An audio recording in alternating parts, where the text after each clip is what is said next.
Grabar. Ya. Bueno, muchas gracias por acompañarme en la grabación de nuestra siguiente clase. Recuerden que si nosotros tenemos alguna duda respecto a los avances, a medida que vayamos avanzando, pueden detenerme y vamos a ir explicando las mismas. Hemos visto que los elementos para la formación de los contratos son el consentimiento, el objeto, la causa y la forma. Los hemos enumerado. Pero hasta ahora simplemente hemos desarrollado el concepto de voluntad y de consentimiento. Hemos explicado la oferta, la aceptación. Hemos revisado también los vicios que pueden suscitarse al momento de la formación del consentimiento, que son el error, dolo, la violencia. Además, hemos visto que para que el contrato tenga validez tiene que existir cierta capacidad, ¿no? Una capacidad negocial. Hemos visto que la capacidad es una aptitud para adquirir derechos y para ejercitarlos, para contraer obligaciones. Hemos visto que los conceptos de incapacidad, qué tipos de incapacidad hay, y que la incapacidad resulta siendo un concepto sumamente importante al momento de estudiar los contratos. Bueno, en general es muy importante, ¿no? En el derecho, pero en los contratos en particular no se salva de esta importancia, ya que puede invalidar inclusive la celebración de un contrato. Entonces hemos revisado que existe la incapacidad jurídica, la total, que ya no se puede concebir, es decir, no existen personas sin derechos. Hemos revisado la capacidad jurídica parcial, la incapacidad jurídica relativa, hemos visto sus diferencias, y al final también hemos analizado, ¿no?, la incapacidad de obrar, que existen incapaces parciales e incapaces totales respecto a la capacidad de obrar. Algunos que no pueden, los incapaces totales, ejercitar, la capacidad negocial e intervenir inclusive dentro de un proceso. Los menores de edad no emancipados, los interdictos formarán parte de esta categoría.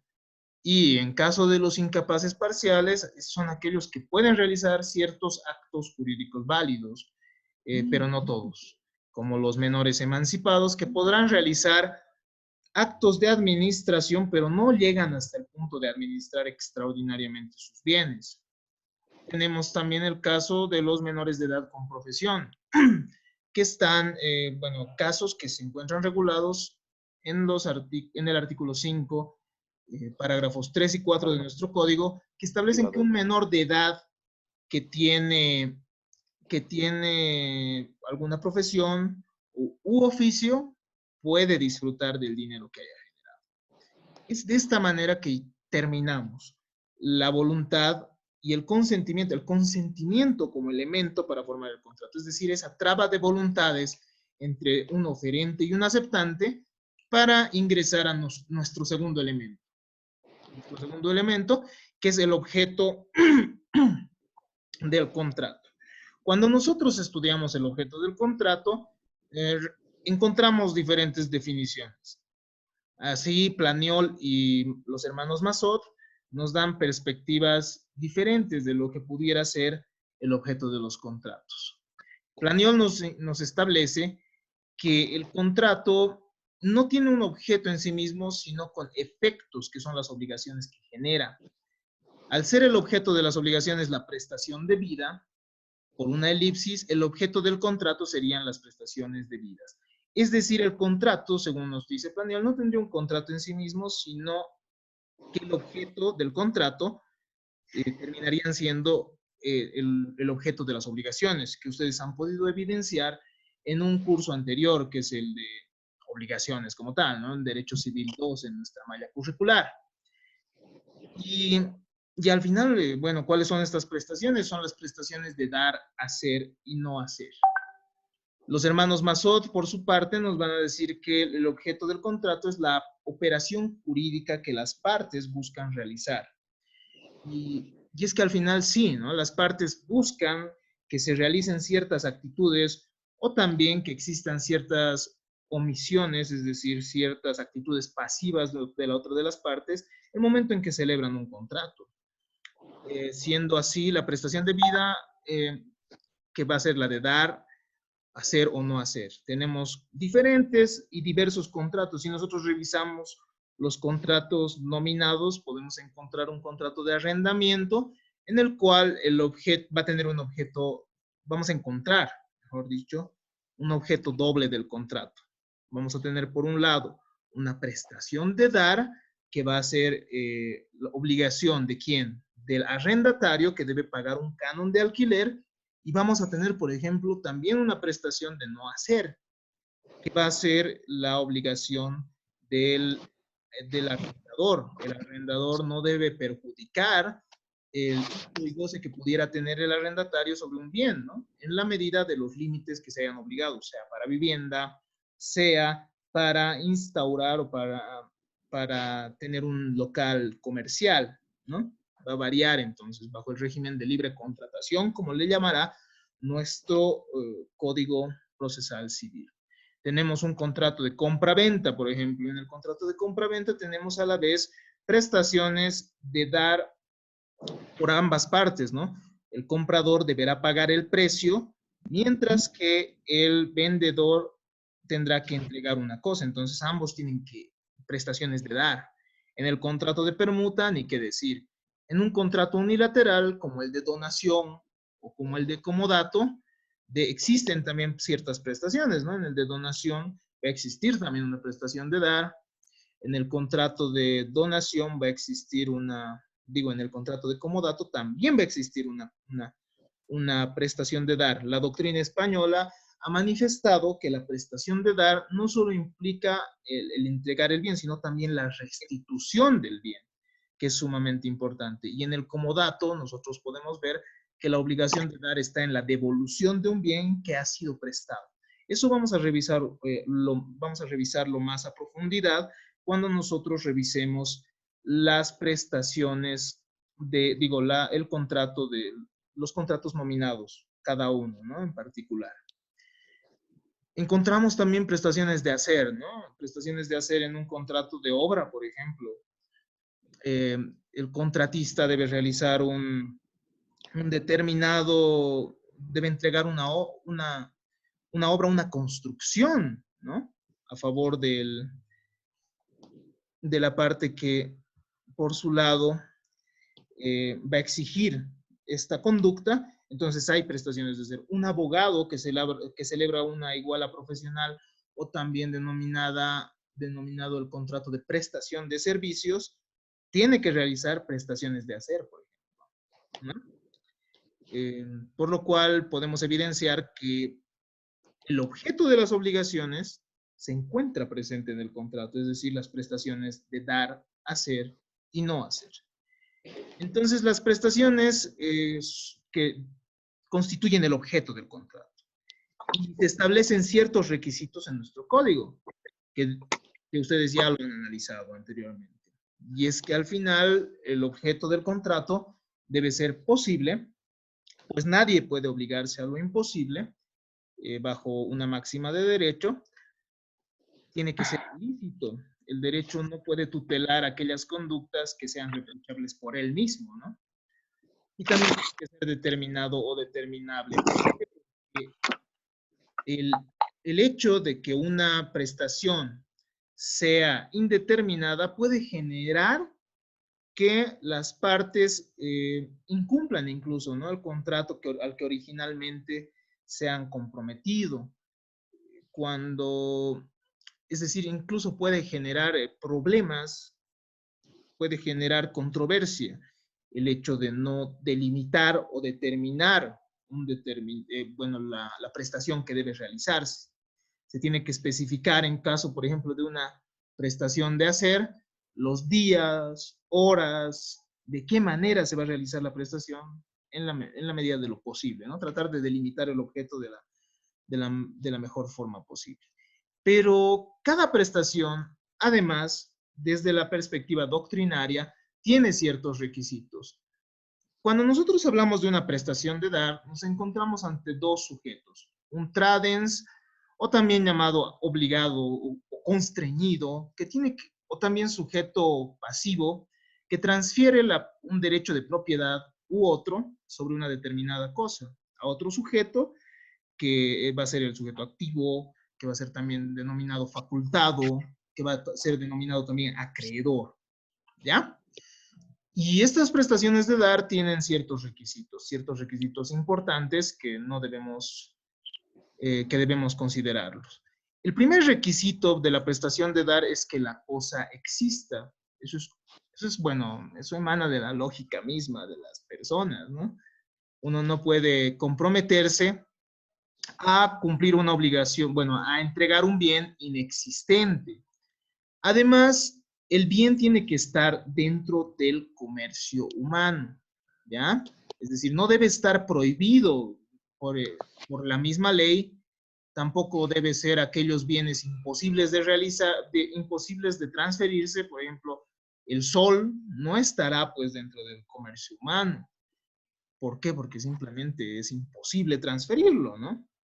No puede ser objeto de relaciones jurídicas y esto está íntimamente relacionado al tema de bienes, ¿no? Que constituyen el objeto de muchas relaciones jurídicas. Dentro del comercio humano, por ejemplo, no estarán dentro del comercio humano todas aquellas sustancias controladas, determinadas por la ley 1008, ¿no? No podrá realizar, por ejemplo, un contrato de compra-venta de marihuana, porque terminaría siendo un contrato que tiene una prestación de dar algo que está prohibido, pues, es decir, que no está dentro del comercio humano. El tercer requisito es que el objeto que se tiene que entregar sea de propiedad de quien lo transfiere. Existe un principio, bueno, aquí tenemos la transcripción en latín del principio, que nos dice que nadie puede transferir más derechos que los que tiene. Básicamente eso significa el nemo plus iuris ad alium transfere potest quam ipse haberet. ¿Ya? Eso significa, nadie puede transferir más derechos que los que tiene. Y eso resulta de la lógica misma, ¿no? De la lógica jurídica inclusive. Tenemos además, como último requisito de las prestaciones de dar, que la cosa tiene que ser determinada o susceptible de determinarse. Mínimamente en el futuro debería poder determinarse el objeto del contrato. Ustedes van a ver conmigo cuando avancemos el contrato de compraventa que puede realizarse sobre un bien futuro, ¿no? Pero tiene que ser posible determinarlo de alguna manera. El obligado, la finalidad de que el objeto de la obligación sea determinado es que el obligado no se libere con una prestación ilusoria, ¿no? Si uno se compromete, bueno, te voy a transferir esta casa y al final, qué sé yo, los términos del contrato no establecen las características de la casa, que pretenda, qué sé yo, presentar, bueno, otorgar una casa, qué sé yo, en un sentido exagerado, ¿no? Una casa de maderita de un perrito, por ejemplo. Entonces, la finalidad de determinar el contrato y de determinar el objeto del contrato en prestaciones de dar es que no existan este tipo de controversias y que el cumplimiento de la obligación, reitero, no sea ilusorio. Tenemos además prestaciones de hacer y de no hacer, que también tienen sus propios requisitos establecidos por la doctrina. Los primeros van a implicar conductas positivas que tienen que desplegar el deudor en favor del acreedor. Y los segundos van a ser, bueno, conductas pasivas, omisiones, abstenciones, ¿no? Uno se compromete a no realizar algo en este tipo de contratos. Los requisitos de las prestaciones de hacer y no hacer son los siguientes. Tiene que ser posible, la prestación tiene que ser posible. Nadie puede obligarse a lo imposible, ¿ya? Ese es un principio sumamente importante. Uno no puede obligarse, por ejemplo, aquí tenemos el dibujito de un zombie, ¿por qué? Porque uno no puede obligarse a que alguien que ha fallecido le transfiera a otra persona un determinado, a ver, que una persona que ha fallecido, por ejemplo, estamos en prestaciones de hacer, ¿no? Que una persona que ha fallecido se va a presentar, qué sé yo, va a presentar un acto artístico en un determinado evento. Entonces sería absurdo. Uno no puede comprometerse a, por ejemplo, contrariar las leyes de la gravedad, ¿no? Que resulta imposible. Además, entre los requisitos de las prestaciones de hacer y no hacer está que la prestación debe ser lícita. Es decir, tiene que ser admitida o tolerada por el ordenamiento jurídico. Nuestra constitución política del Estado, por ejemplo, establece el derecho al trabajo, establece el derecho a la libertad de empresas, por ejemplo. Entonces, son actividades lícitas, ¿no? Constituir una empresa. Pero, por ejemplo, pagar a alguien para que asesine a otra persona, pagar a alguien para que realice actos que no son tolerados por el ordenamiento jurídico, no puede constituirse en objeto, ¿no? O sea, no puede constituirse este tipo de actitudes reprochables por el ordenamiento jurídico como objeto de relaciones jurídicas, ¿ya? Tiene que ser personal de quien se obliga. Nadie puede obligarse a otra persona. La persona que va a cumplir con una determinada prestación es aquella que se debe comprometer a realizarla. Asimismo, tenemos entre los requisitos de las prestaciones de hacer y no hacer un penúltimo requisito, que es que los mismos deben ser susceptibles de valorarse económicamente, ¿ya?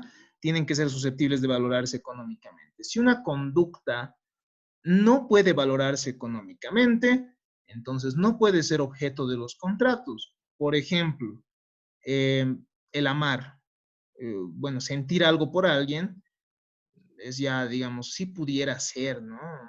Considerado como una conducta, pero no es susceptible de valoración económica.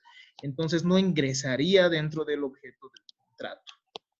Y tiene que ser determinada. Reitero, obligarse al género puede generar inseguridad.